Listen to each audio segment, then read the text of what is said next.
Dobrý deň, tu je Zuzana Surmeová. Vítam Martina Čonka. Takže, dobrý deň, ďakujem ti pani hovorkyňa, pani Zuzana. A som veľmi prekvapený, že môžem oznámiť železnicu stanicu traťami. No. Takže z informácie som veľmi prekvapený, že začína sa, už máme aj podpísanú zmluvu medzi Bytyrkom aj Popradom. To už to bude infraštruktúra, už tento rok v júli. A som potešený, že hlavná stanica Bratislava bude to už, začína sa rekonstrukciou úzdia Bratislava. Ale kedy to bude spravené všetko? Kedy? Kedy toto má spravené byť? Áno, už majú dokonca štúdium, ktoré už čakajú ten koncom mesiaca.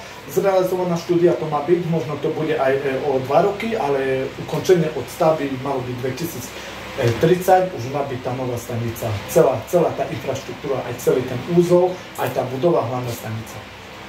A neviete, či sa zdvíha dôchodky alebo také veci? S poisťovňou, ktoré tu máme, ktoré zamestnancov, do jeden zamestnanec z ručného vodiča má výplatu 2045, aj bude mať usporené tých, ktorý má z invalidného dôchodku aj starobného dôchodku z poistenca, to bude mať na poistenca sociálnej poisťovni, ale pracovať, ktorých to zvýšia sa im, aj platy pre zamestnancov, aj pre tých sprevodcov, vlakovedúci. Sme vybavili tie kamerové systémy, to sme aj nakúpili, okolo 400 000. Európska komisia nám aj schválila, už to už aj majú, som veľmi prekvapený, ale že ukončenie medzi Humenom aj medzi Banovce má byť v roku 2026 a robí sa rekonstrukcia výluku. Na toto musia oni aj musia byť trpezliví, autobusová doprava.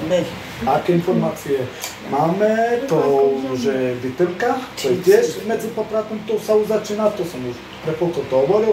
Som veľmi prekvapený a železnická infraštruktúra bude to 6, 7 až 8 miliardy eur rozpočtu. Ďakujem pani hovorkyňa. Ďakujeme, dovi.